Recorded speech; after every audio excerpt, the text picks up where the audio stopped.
സ്വപുത്രനെ തന്നവൻ തൻ കൂടെല്ലാം നൽകാതിരിക്കുമോ? എന്നെ മാത്രം കണ്ടു സ്വർഗം വിട്ടവൻ എനിക്കായി കരുതാതിരിക്കുമോ? എനിക്കായി സ്വപുത്രനെ തന്നവൻ തൻ കൂടെല്ലാം നൽകാതിരിക്കുമോ? എന്നെ മാത്രം കണ്ടു സ്വർഗം വിട്ടവൻ എനിക്കായി കരുതാതിരിക്കുമോ? ഹല്ലേലൂയ സ്വർഗ്ഗത്തിൽ മുഴങ്ങട്ടെ, ഹല്ലേലൂയ എൻ ഹൃദയത്തിൽ ഉയരട്ടെ. ക്രൂശൻ സ്നേഹം മാത്രം എൻ്റെ ഉള്ളത്തിൽ കീർത്തനമായി എന്നും നിലനിൽക്കട്ടെ. ഹല്ലേലൂയ സ്വർഗ്ഗത്തിൽ മുഴങ്ങട്ടെ, ഹല്ലേലൂയ എൻ ഹൃദയത്തിൽ ഉയരട്ടെ. ക്രൂശൻ സ്നേഹം മാത്രം എൻ്റെ ഉള്ളത്തിൽ കീർത്തനമായി എന്നും നിലനിൽക്കട്ടെ.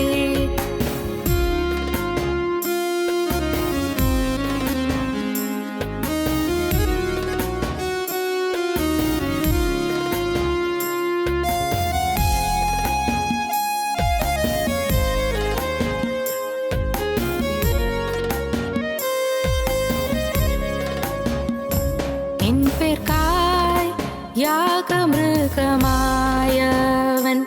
എൻ്റെ കണ്ണീർ കാണാതിരിക്കുമോ?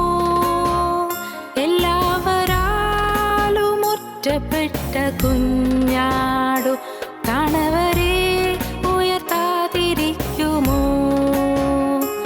എൻ പേർക്കായി യാഗമൃഗമായവൻ എൻ്റെ കണ്ണീർ കാണാതിരിക്കുമോ? എല്ലാവരാലും ഒറ്റപ്പെട്ട കുഞ്ഞാടു താണവരെ ഉയർത്താതിരിക്കുമോ? ഹല്ലേലൂയ സ്വർഗ്ഗത്തിൽ മുഴങ്ങട്ടെ, ഹല്ലേലൂയ എൻ ഹൃദയത്തിൽ ഉയരട്ടെ. ക്രൂശൻ സ്നേഹം മാത്രം എൻ്റെ ഉള്ളത്തിൽ കീർത്തനമായി എന്നും നിലനിൽക്കട്ടെ. ഞങ്ങളും ക്രൂശിക്കപ്പെട്ട ക്രിസ്തുവിനെ പ്രസംഗിക്കുന്നു. ദൈവ തിരുനാമത്തിന് മഹത്വം ഉണ്ടാകട്ടെ. അപ്പോസ്തല പ്രവൃത്തികളുടെ പുസ്തകം 13-ാം അധ്യായം 22-ാം വാക്യം.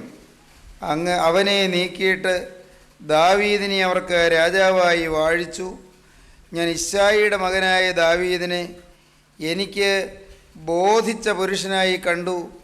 അവൻ എൻ്റെ ഹിതമെല്ലാം ചെയ്യും എന്ന് അവനെക്കുറിച്ച് സാക്ഷ്യം പറഞ്ഞു. നിത്യനായ ദൈവം ദാവീദിനെ തിരഞ്ഞെടുത്തു. നിത്യനായ ദൈവം ദാവീദിനെ രാജാവായി അഭിഷേകം ചെയ്തു. ജീവനുള്ള ദൈവം ദാവീദിനെക്കുറിച്ച് അവൻ എനിക്ക് ബോധിച്ച പുരുഷൻ എന്ന് പറയുകയുണ്ടായി. അവൻ എൻ്റെ ഹിതമെല്ലാം ചെയ്യും എന്ന് ദൈവം വലിയ ആശയോടും പ്രതീക്ഷയോടും കൂടി പറഞ്ഞു. ദൈവം ദാവീദിൽ വലിയ പ്രതീക്ഷ പുലർത്തി ആശ വെച്ചു. ദാവീദിനെ എനിക്ക് ബോധിച്ച പുരുഷനായി ഞാൻ കണ്ടിരിക്കുന്നു. A man after my own heart, എൻ്റെ ഹൃദയപ്രകാരമുള്ള മനുഷ്യനായി ദാവീദിനെ ഞാൻ കണ്ടിരിക്കുന്നു. A man after my own heart, എൻ്റെ ഹൃദയപ്രകാരമുള്ള മനുഷ്യൻ, എനിക്ക് ബോധിച്ച പുരുഷൻ എന്ന് നിത്യനായ ദൈവം ദാവീദിനെക്കുറിച്ച് ഒടുവിൽ സാക്ഷ്യം പറയുകയുണ്ടായി. പഴയ നിയമത്തിൽ ദാവീദ് 7-ാമത്തെ സങ്കീർത്തനം ആദ്യവാക്യത്തിൽ കരഞ്ഞത് നാം കഴിഞ്ഞ ചില അവസരങ്ങളിലായി ധ്യാനിക്കുകയുണ്ടായി. എൻ്റെ ദൈവമായ യഹോവേ, ഞാൻ നിന്നെ ശരണം പ്രാപിക്കുന്നു. എന്നെ വേട്ടയാടുന്ന എല്ലാവരുടെയും കയ്യിൽ നിന്ന് എന്നെ രക്ഷിച്ച് വിടുവിക്കണമേ. ദാവീദ് അങ്ങനെ പ്രാർത്ഥിക്കുകയും കരയുകയും അഭയയാചന ചെയ്യുകയും ചെയ്ത് ദൈവസന്നിധിയിൽ നിലവിളിച്ചു. അതിനുശേഷം നൂറ്റാണ്ടുകൾ കഴിഞ്ഞ് അപ്പോസ്തല പ്രവൃത്തികളുടെ പുസ്തകത്തിൽ അപ്പോസ്തലനായ പൗലോസ് തിരുവചനം സംസാരിക്കുമ്പോൾ ദാവീദിനെക്കുറിച്ച് പറയുകയാണ്.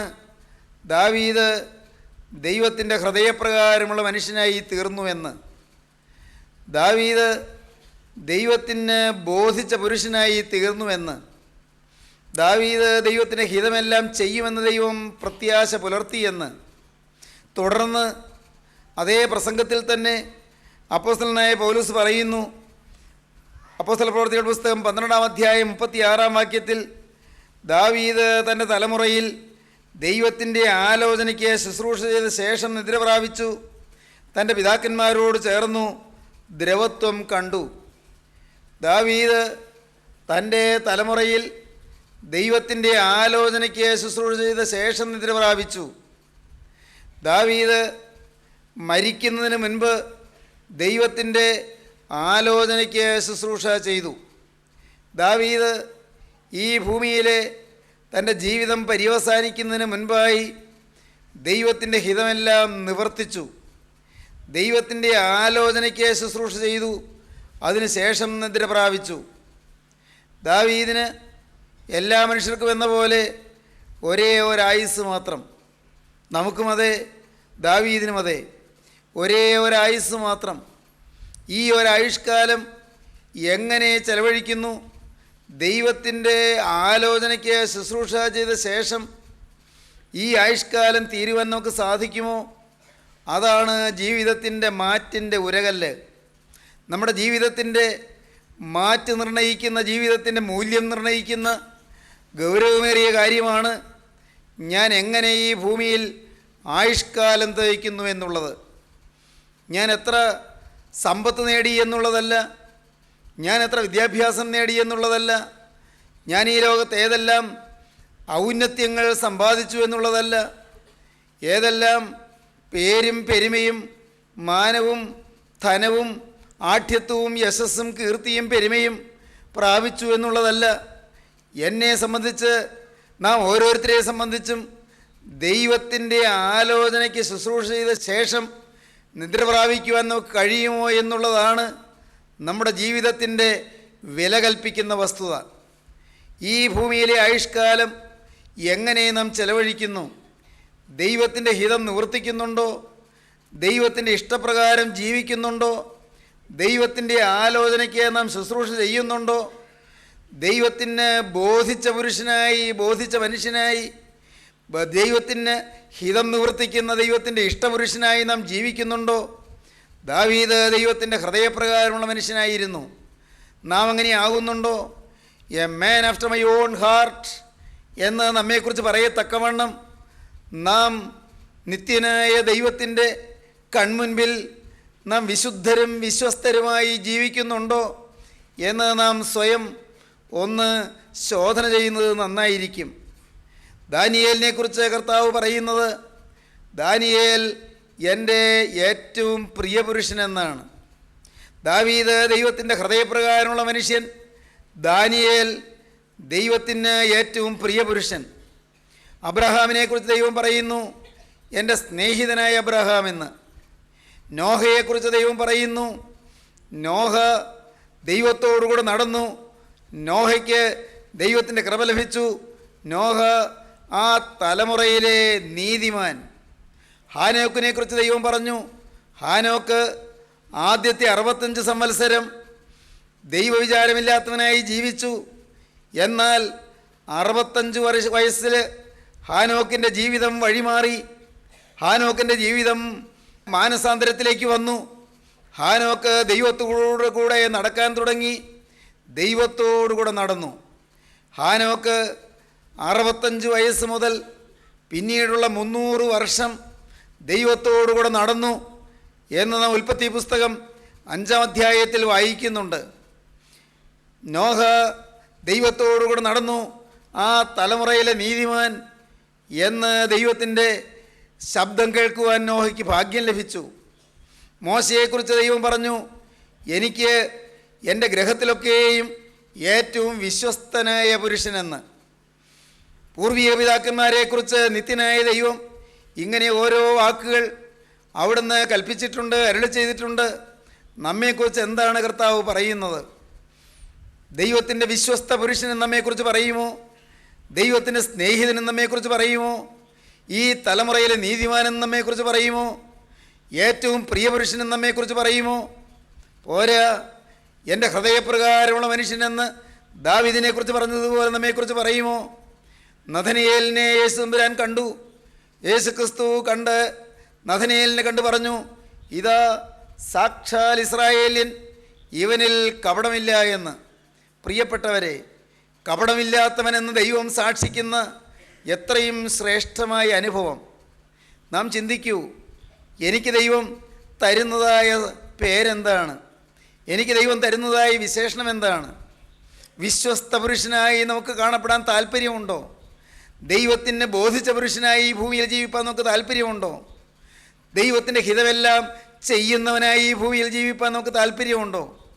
നാം പറയുമുണ്ട്, എനിക്ക് താല്പര്യമുണ്ട് എന്ന്. എന്നാൽ പ്രിയപ്പെട്ടവരെ, ജീവിതത്തിൽ ഏതെല്ലാം പാളിച്ചകൾ വന്നെങ്കിലും, എന്തെല്ലാം പോരായ്മകളോ, ജീവിതത്തിൽ എന്തെല്ലാം വല്ലായ്മകളോ വന്നെങ്കിലും എല്ലാം നികത്തി ദൈവത്തിൻ്റെ ഹിതമെല്ലാം നിവർത്തിച്ച് ദൈവത്തിൻ്റെ ആലോചനയ്ക്ക് ശുശ്രൂഷ ചെയ്ത ശേഷം നിദ്ര പ്രാപിച്ച ദാവീദിനെ പോലെ നാം ഓരോരുത്തരും ദൈവസന്നിധിയിൽ പ്രസാദയോഗ്യരായി നിൽക്കണമെന്നാണ് നിത്യനായ ദൈവം നമ്മെക്കുറിച്ച് ആഗ്രഹിക്കുന്നത്.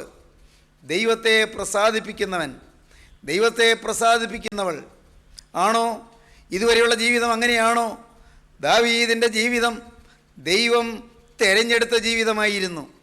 ദാവീദ് ദൈവസന്നിധിയിൽ ദൈവം ഉയർത്തിയെടുത്ത്, ദൈവം വളർത്തിയെടുത്ത്, ദൈവം അഭിഷേകം ചെയ്ത്, ദൈവം അനുഗ്രഹീതമായ ശ്രേഷ്ഠമായ ഉന്നത പദവികൾ നൽകി അനുഗ്രഹിച്ച ജീവിതമായിരുന്നു. ദാവീദിൻ്റെ ജീവിതത്തെക്കുറിച്ച് നമുക്ക് ആദ്യകാല ജീവിതത്തെക്കുറിച്ച് മനസ്സിലാക്കാൻ ശമൂവേലിൻ്റെ 1-ാമത്തെ പുസ്തകം 16-ാം അധ്യായം നോക്കേണ്ടിയിരിക്കുന്നു. 1 ശമൂവേൽ 16-ാം അധ്യായത്തിൽ നാം കാണുന്നത് ദാവീദിൻ്റെ ബാല്യകാല ജീവിതമാണ്. ദാവീദിൻ്റെ യൗവനകാല ജീവിതമാണ്. ദാവീദിൻ്റെ ബാല്യകാല ജീവിതം അത് വളരെ അരിഷ്ടതയുള്ള ജീവിതമായിരുന്നു. വളരെ ദരിദ്രമായ ജീവിതമായിരുന്നു. സാധു കൃഷിവല കുടുംബം, പോരാ ആട്ടിടയ കുടുംബം. ആകെയുള്ള സ്വത്തെന്ന് പറയുന്നത് ബേത്ലഹേമിലെ ആ കുഗ്രാമത്തിലെ ചെറിയ കൃഷിയിടത്തിലെ കൃഷി, അതിന് പുറമേ ആ ഇശായി എന്ന ദാവീദിൻ്റെ അപ്പൻ്റെ ആടുകളെ നോക്കിക്കിട്ടുന്ന ചെറിയ വരുമാനം. ദാവീദിൻ്റെ വീട്ടിൽ ദാവീദിന് 7 സഹോദരന്മാരുണ്ടായിരുന്നു. ദാവീദിൻ്റെ അപ്പനും അമ്മയും ദാവീദിൻ്റെ 7 സഹോദരന്മാരും ദാവീദും, അങ്ങനെ 10 പേരടങ്ങിയ ഒരു പ്രാരബ്ധമുള്ള കുടുംബം. വളരെ ദരിദ്രമായൊരു കുടുംബം, ജീവിക്കാൻ മാർഗമില്ലാത്തൊരു കുടുംബം, കഷ്ടപ്പാടും ദുരിതവുമായി വലയുന്ന ഒരു ബാല്യകാലം. എന്നും ദാവീദ് ആടുകളെ നോക്കാൻ പോകും. ദാവീദ് ആടുകളെ നോക്കി ആടുകളെ കൊണ്ടുവന്ന് തൊഴുത്തിലാക്കിയിട്ട് തൊഴുത്തിൻ്റെ വാതുക്കൽ കിടന്നുറങ്ങും. അതിനിടയ്ക്ക് എപ്പോഴോ അകത്ത് ചെന്ന് അമ്മയുടെ അടുക്കൽ നിന്ന് അല്പം ആഹാരം കഴിച്ച് ആട്ടിൻ്റെ തൊഴുത്തിൻ്റെ വാതുക്കൽ ദാവീദ് ആടുകളെ കാത്ത് കിടക്കണം. പ്രിയപ്പെട്ടവരെ, എത്ര ദയനീയമായ ശോചനീയമായ ഒരു അനുഭവത്തിലൂടെയാണ് ദാവീദിൻ്റെ ബാല്യകാലം കഴിച്ചത്. ശമൂവേലിൻ്റെ 1-ാമത്തെ പുസ്തകം 16-ാം അധ്യായത്തിൽ നാം വായിക്കുന്നു, ആ കുടുംബത്തെ നിത്യനായ ദൈവം കണ്ടു എന്ന്. ബേത്ലഹേം എന്ന ആ ഗ്രാമത്തിലെ ചെറു കുടുംബത്തെ, ദരിദ്ര കുടുംബത്തെ ദൈവം കണ്ടു. സ്നേഹിതരെ, അതല്പം ആശ്വാസദായകമായ ഒരനുഭവമാണ് നമ്മുടെ ജീവിതത്തിലും. അതെ, നാം എത്ര ചെറിയവരാണ്, നാം എത്ര നിസ്സാരരാണ്.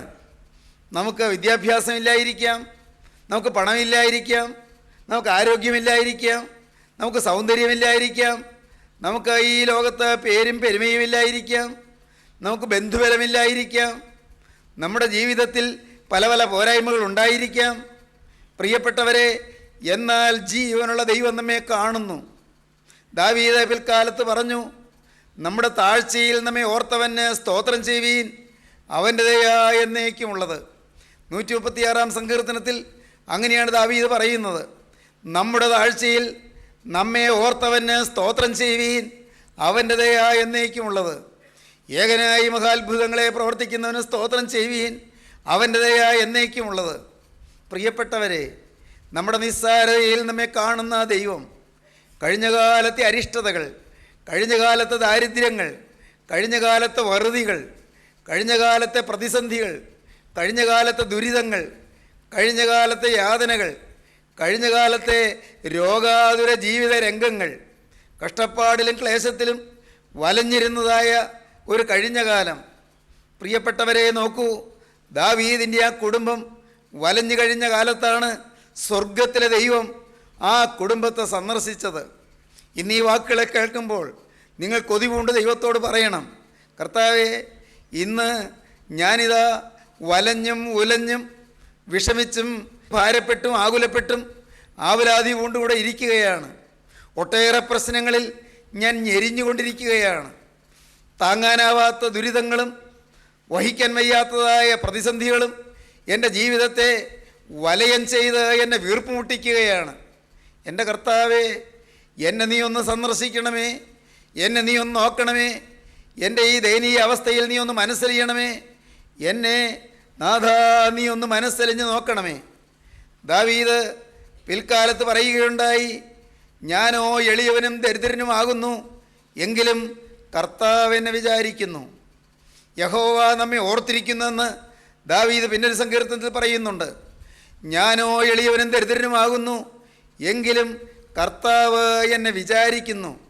നമ്മെ ഓർക്കുന്ന ആ ദൈവം, നമ്മെ വിചാരിക്കുന്ന ആ ദൈവം, നമ്മുടെ ഹൃദയമറിയുന്ന ദൈവം, നമ്മുടെ ജീവിതം കാണുന്ന ദൈവം, നമ്മുടെ ദയനീയതയിൽ സഹതപിക്കുന്ന ദൈവം, നമ്മുടെ വേദനയിൽ പങ്കുചേർന്ന് വേദനിക്കുന്ന ദൈവം, നമ്മുടെ രോഗത്തിൽ കൂടെ ഇരുന്ന് നമ്മെ തലോടുന്ന ദൈവം, നാം കരയുമ്പോൾ, നാം ഏങ്ങലടിക്കുമ്പോൾ, നാം വിതുമ്പുമ്പോൾ, പ്രിയപ്പെട്ടവരെ നമ്മുടെ ഉള്ളം വിങ്ങുമ്പോൾ നമ്മുടെ അരികത്തിരുന്ന് കണ്ണ് തുടച്ചു തരുന്ന ഒരു ദൈവം, നമ്മുടെ കണ്ണുനീര് ഒപ്പിത്തരുന്ന ഒരു ദൈവം.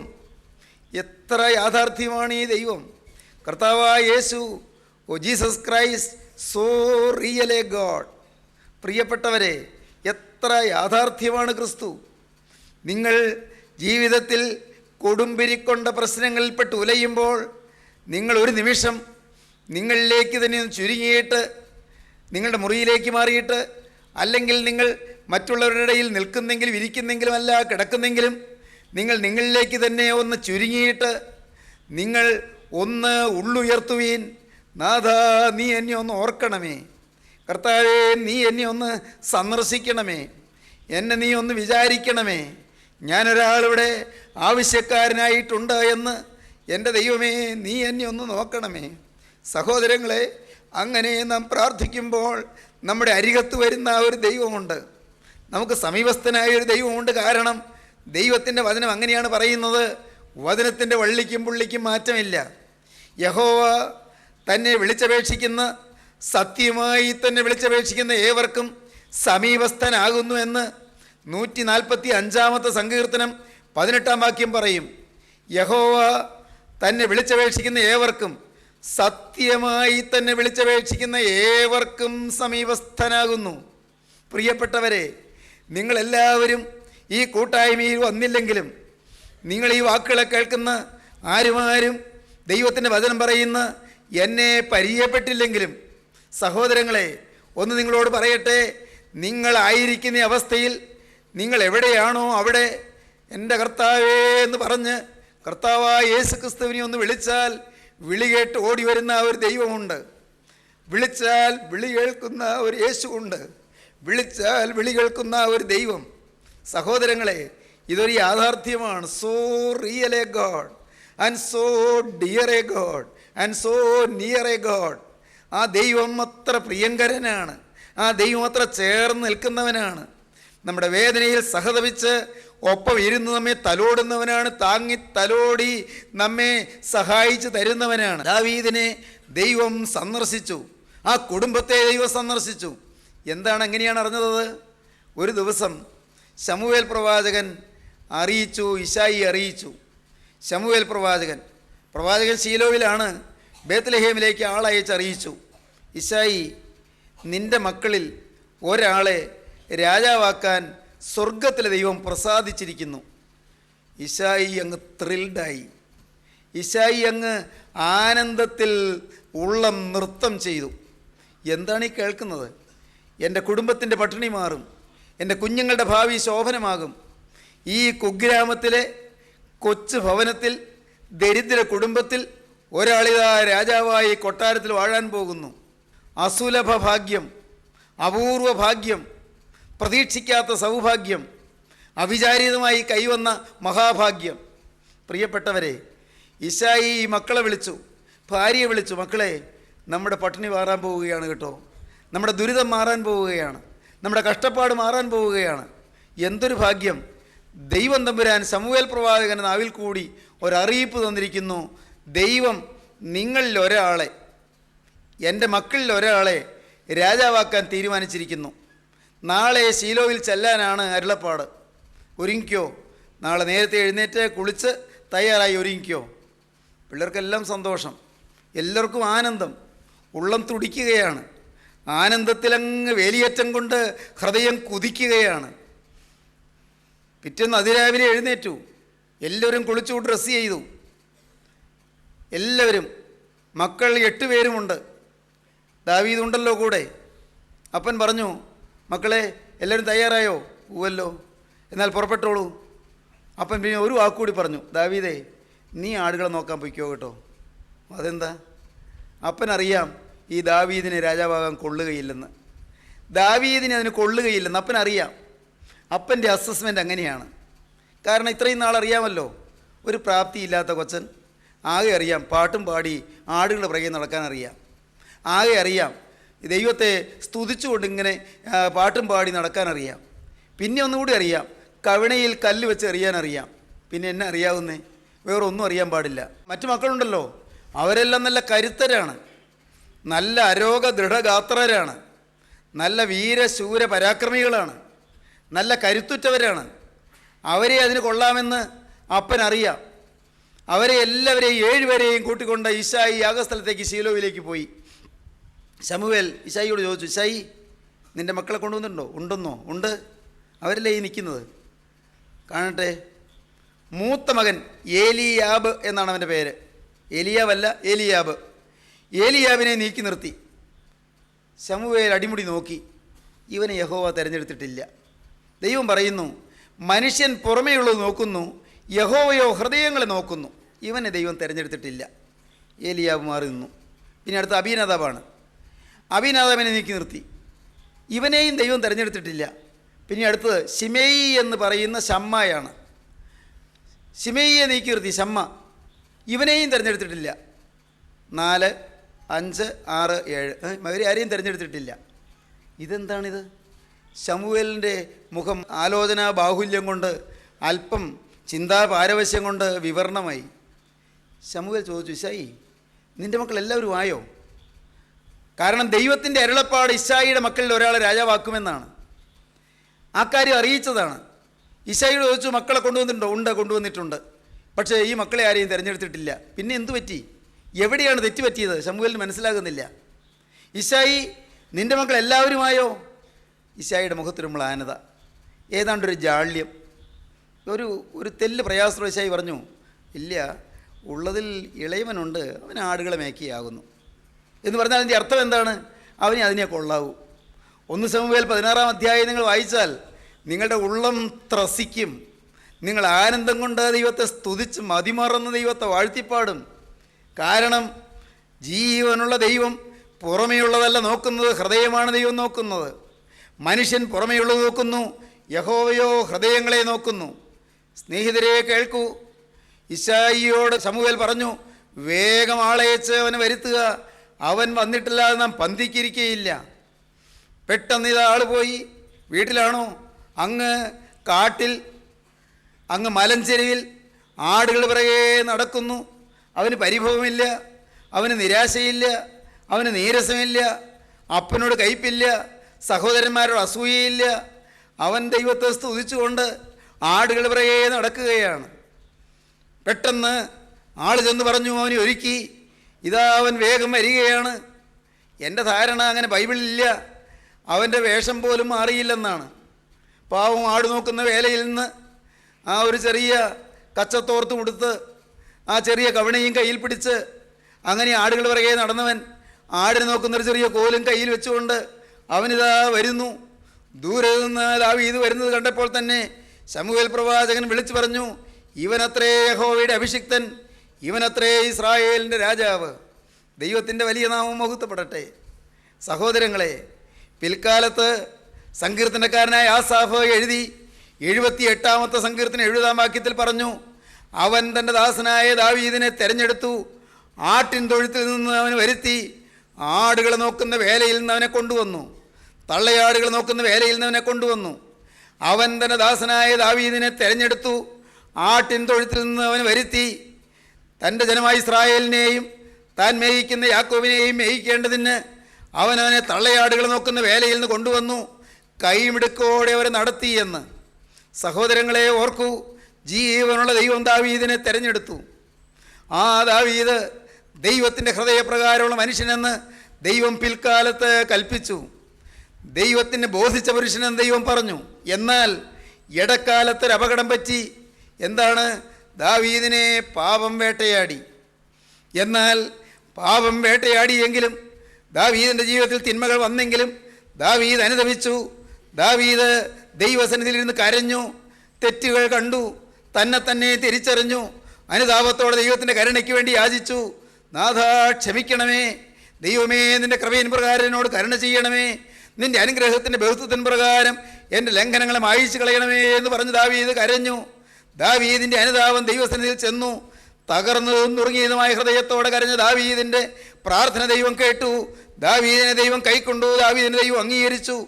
ദൈവം പിൽക്കാലത്ത് പറഞ്ഞു, ദാവീദ് തൻ്റെ തലമുറയിൽ ദൈവത്തിൻ്റെ ആലോചനയ്ക്ക് ശുശ്രൂഷ ചെയ്ത ശേഷം നിദ്ര പ്രാപിച്ചു, തൻ്റെ പിതാക്കന്മാരോട് ചേർന്നു. ദാവീദ് എൻ്റെ ഹൃദയപ്രകാരമുള്ള മനുഷ്യൻ. സ്നേഹിതരെ, നിങ്ങൾക്ക് ആശയുണ്ടോ? നമ്മുടെ ജീവിതത്തിൽ പാളിച്ചകൾ വന്നു കാണും. നിർത്തുക. നമ്മുടെ ജീവിതത്തിൽ തെറ്റുകൾ പറ്റിക്കാണും. അതിൽ നിന്ന് വിരമിക്കുക, പാപത്തോട് വിട പറയുക, പുതിയ ജീവിതം ആരംഭിക്കുക, ദൈവത്തിനായി നിങ്ങളുടെ ജീവിതം വേർതിരിക്കുക, ദൈവഹിതം നിവർത്തിക്കുന്നവനായി തീരുക, ദൈവത്തിന് ബോധിച്ച പുരുഷനായി തീരുക, നമ്മെ തന്നെ സമർപ്പിക്കുക. നമുക്ക് പ്രാർത്ഥിക്കാം. സ്നേഹവാനെ, കാരുണ്യവാനായ ഞങ്ങളുടെ സ്വർഗീയ പിതാവേ, ഈ നല്ല സമയത്തിനായി ഞങ്ങൾ നിന്നെ സ്തുതിക്കുന്നു, ഞങ്ങൾ നിന്നെ സ്തോത്രം ചെയ്യുന്നു. ഞങ്ങളെ തെരഞ്ഞെടുത്ത സ്നേഹം, ഞങ്ങളെ വീണ്ടെടുത്ത സ്നേഹം, ഞങ്ങളെ വേർതിരിച്ച സ്നേഹം, നാഥാ ഞങ്ങളെ ഇപ്പോൾ പേർ ചൊല്ലി വിളിക്കുന്ന സ്നേഹം കാണുവാൻ ഞങ്ങളുടെ ഉള്ളങ്ങളെ തുറക്കണമേ. അവിടുത്തെ വാത്സല്യ തികവറിയുവാനും അവിടുത്തെ സ്നേഹത്തിൻ്റെ ബാഹുല്യം ഗ്രഹിപ്പാനും ഞങ്ങളുടെ ഹൃദയത്തെ തുറക്കണമേ.